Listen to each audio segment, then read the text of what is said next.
My name is Treva Karen, and I'm here to show you one of my signature dishes, which is a blue cheese, cream cheese stuffed chicken breast. It comes topped with a rosemary cream sauce with a drizzle of balsamic syrup. So why don't we get started, and I'll show you. I've got 4 pieces of chicken here. These have all been salt and peppered, which I'll do with this one here, a little demo here to show you. And I've made a little slit down the middle of for a little pocket here that we're going to put the stuffing. So here we have our Philadelphia cream cheese. We have 1/2 cup of the Philly cream cheese, 3/4 of a cup of blue cheese crumbles. These are room temperature because they're easier to smash up and get incorporated with each other. So we'll just smash this up. And if you like more blue cheese, or if you like less blue cheese, that's fine too. It's all up to your preference. I prefer the creaminess of the Philly cream cheese, and I think they both go very, very well together. Okay, so we've got that pretty well incorporated. You want to make sure everything is all together. And then you just take, I'd say about a tablespoon or so, and just stuff the pocket with the cream cheese, blue cheese mixture. And then you want to kind of seal this flap. You can use toothpicks if you like. I just kind of seal it together. Then we're going to dip it in a panko crust. Have a panko crust. We're going to dip it in panko breadcrumbs. We don't use any egg wash, any flour, egg. I don't want a thick crust. I want something really light, crunchy, so it doesn't take away from the cheese and the rosemary cream sauce. So there we have it. We're all ready to go. Now we're ready to put our chicken in a little bit of oil. I use canola oil. I like canola oil. It doesn't have a lot of flavor, so it doesn't interfere with what you're cooking. So we're going to put these in, get them all nice and brown.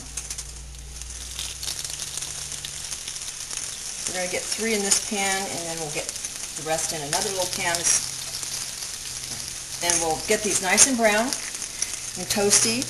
We'll turn them, and then we're going to finish it in the oven at 350 degrees, probably for, I'd say, 20-25 minutes until it's cooked. They're all nice and crunchy on both sides. They got a nice little brown to them, and we're going to take the whole pan and put it in the oven, shut the door, and then we're going to give it some time. Next thing we're going to do, we're going to be making our cream sauce with the rosemary. I'm going to make the rosemary cream sauce, and we have a little oil heating in the saucepan. I say about a tablespoon. We have a tablespoon of rosemary. I want to show you. I've diced it. You don't have to do it this finely, but that's a tablespoon of fine rosemary. And then we have, I'd say 1 to 2 tablespoons of shallots. And then we have 1.5 cups of heavy whipping cream that we're going to put in there after we sweat the rosemary and the shallots together. With a little salt, a little pepper in there. This won't take too long. You can smell the rosemary already. We're going to be straining the rosemary and shallots out of the sauce after it has been reduced by half. So these are pretty well done. You can smell the rosemary and the shallots. And we're going to pour in 1.5 cups heavy whipping cream. And we're going to let that reduce by half. We're going to add a little bit more salt and pepper. And you can use quite a bit because it's very mild flavor of rosemary. And we're going to let this come to a boil, reduce the heat, and let it simmer for about 20 minutes until it's reduced by half and it gets nice and thick. If it doesn't get thick to your liking, you can always add cornstarch and white wine, cornstarch and water, and thicken it up that way, but this usually works. So we'll get this all incorporated, and we're ready to go. I've got the cream sauce reduced by half. We'll turn this off here.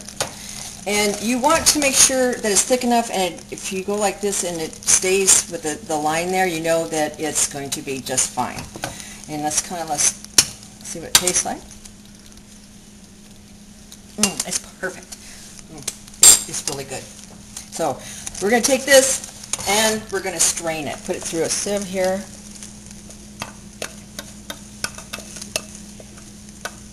Take a few minutes. Want to kind of help it along. Just kind of go like this to get the nice creamy rosemary sauce through, and it just leaves the rosemary and the shallots out. It kind of just makes the sauce look, I think, a little bit better on top of the chicken with the balsamic syrup when it's plated. So there you go. It's all nice and clean and ready. Making our balsamic syrup. We're taking balsamic vinegar. Try to find one of the best kinds you can get. Don't get the cheapest that you can find, but it's almost like a fine wine. The better flavor, a little bit more expensive. Then we're taking 2 tablespoons of honey and putting that into our vinegar. And we're going to reduce this about half. But when it gets about, I'd say, down about a quarter, you're going to want to watch this syrup really, really well, because if it goes a little bit too far, it's going to be like candy, cotton, or like sticky, gooey candy, and you won't be able to drizzle it. So make sure you watch it. And once it gets down to, I'd say, I don't know, a little bit more than half, start watching it very closely. And then we're ready to go and plate the chicken up, and I've got one here. Nice brown, crunchy outside, ooey gooey, cheesy inside. And I've got the rosemary cream sauce. You just kind of want to put, you want a little bit of I'd say about 3 tablespoons on here. And then you're going to take your balsamic syrup, and it should look almost like a syrup, like maple syrup. And you just want to take your spoon and you just want to drizzle it across. Makes for a nice presentation. You put it around the plate, and there you have it. It's the cream cheese, blue cheese stuffed chicken with a rosemary cream sauce with a balsamic syrup. Enjoy.